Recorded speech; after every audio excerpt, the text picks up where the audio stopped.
Hey everybody, Ali Redwan here. Think you're smart? Think again. Today, we're diving into something super exciting. Today, you're stepping into the ultimate English challenge.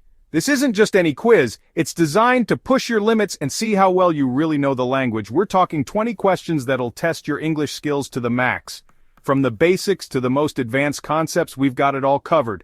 Vocabulary, grammar, pronunciation, those tricky idioms, you name it, we got it.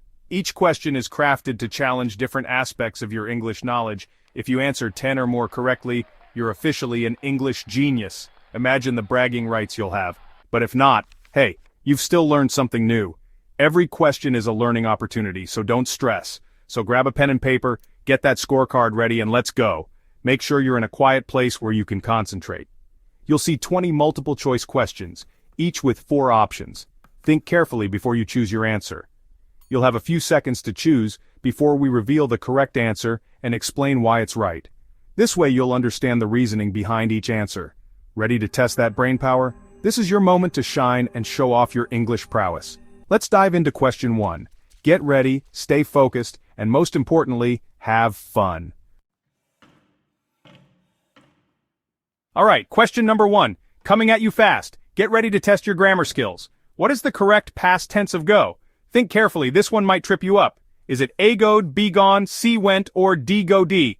Take a moment to consider each option. Take a second, think about it. Don't rush, the right answer is in there, and the answer is C, went. If you got it right, great job. Goed might sound logical, right? It follows a pattern we often see in English. But English loves to be weird sometimes. Irregular verbs don't always follow the rules. Went is the correct irregular past tense. It's one of those exceptions you just have to memorize. On to the next one. Ready for another challenge? Let's keep going and see how well you know your grammar. Get ready for question number 2. Which word is spelled correctly? Is it A, receive, B, receive, C, receive, or D, receive? I know those double vowels can be tricky. Take your time. And the answer is B, receive. Remember, I before E, except after C. Classic grammar rule right there. 2 down, 18 to go. Alright, question number 3. Here we go. Which sentence is grammatically correct? A, they're going home, B, they're going home, C, they're going home, or D, they're going home. Choose wisely, and the answer is B, they're going home. They're equal sign they are. Those homophones, man, they can trip up even us native speakers. Buckle up for question 4. This one's all about pronunciation. How is kernel pronounced? Is it A colon L, B colon L, C kernel, or D colon L? Think you know it?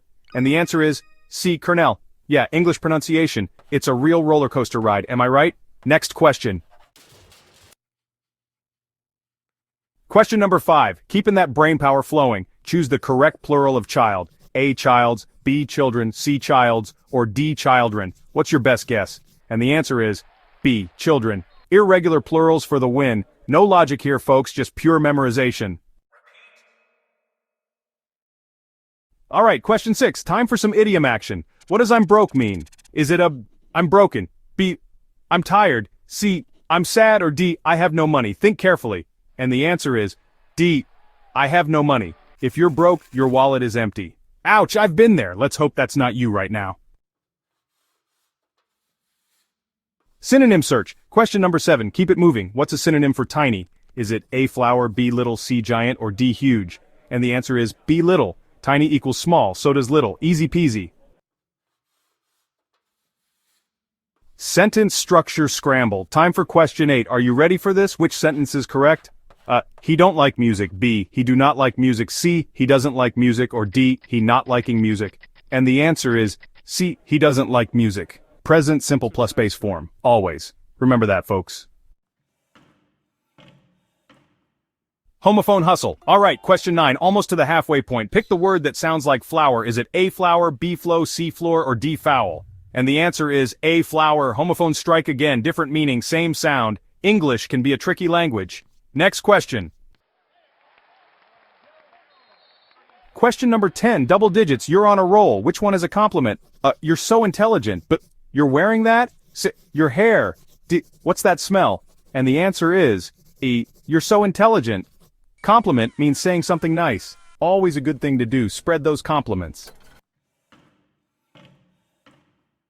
Alright, question 11, which is the correct form of to bear in this sentence. I can't this anymore.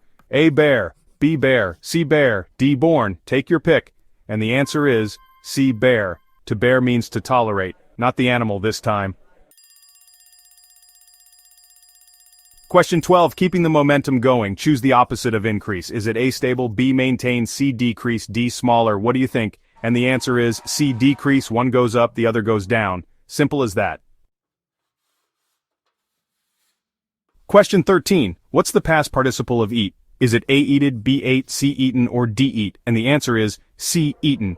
Present eat, past ate, past participle eaten. See, English can be logical sometimes. Alright, question 14, back to those idioms. What does the idiom beat around the bush mean? Is it A, to avoid the main point, B, to be very direct, C, to be confused, or D, to be dishonest? And the answer is A, to avoid the main point. It means you're not being direct. Get to the point. Don't beat around the bush.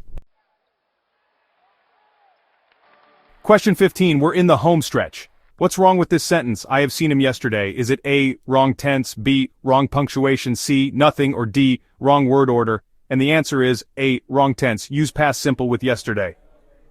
Say I saw him yesterday. Tenses can be tricky. Next question.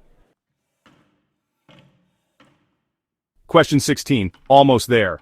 Which word is the opposite of generous? Is it A, kind, B, greedy, C, selfless, or D, giving?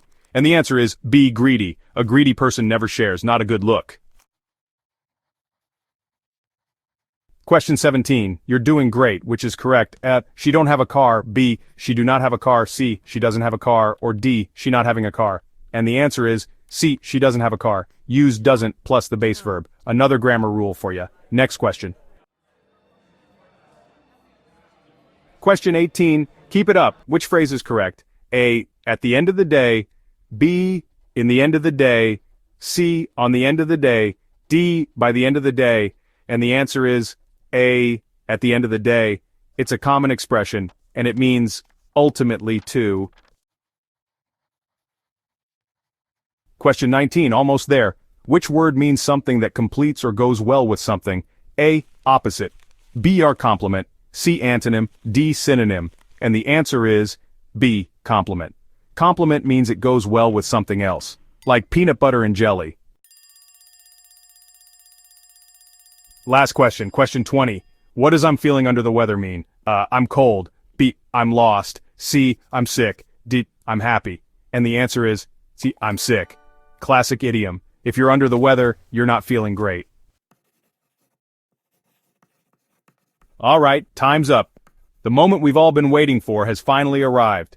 It's time to put those pencils down and see how well you did on this challenge. Put those pencils down and let's see how you did. You've worked hard, and now it's time to find out the results of your efforts. Give yourselves a round of applause for taking on that challenge. It takes courage and determination to tackle a test like this, and you all did an amazing job. Now the moment of truth. How many did you get right? The anticipation is building and it's time to reveal your scores. 0 to 5 correct. Keep practicing, you're just getting started. Remember, every expert was once a beginner. Don't be discouraged. Use this as motivation to keep improving. 6 to 9 correct. Not bad at all. You've got strong potential. Keep up the amazing work. You're on the right track, and with a bit more effort, you'll reach even greater heights. 10 to 14 correct. Boom! You're an English genius! You passed the challenge! Way to go! Your hard work has paid off and you should be incredibly proud of yourself. 15 to 20 correct. Unbelievable! You're a language legend. Your mastery of English is truly impressive and you've set a high bar for others to follow. Seriously impressive. How many did you get right? Share your score with us and let us know how you did. Don't be shy. Drop your score in the comments. We love hearing from you and celebrating your achievements together. If you crushed this quiz, give yourself a high five. You deserve it. Celebrate your success and keep pushing forward. And hey, while you're at it, hit that like button. Your support means the world to us and helps us create more content for you. And don't forget to subscribe to EngVibes for more epic English challenges just like this one. Stay tuned for more fun and educational content. See you in the next video. Until then, keep learning and growing.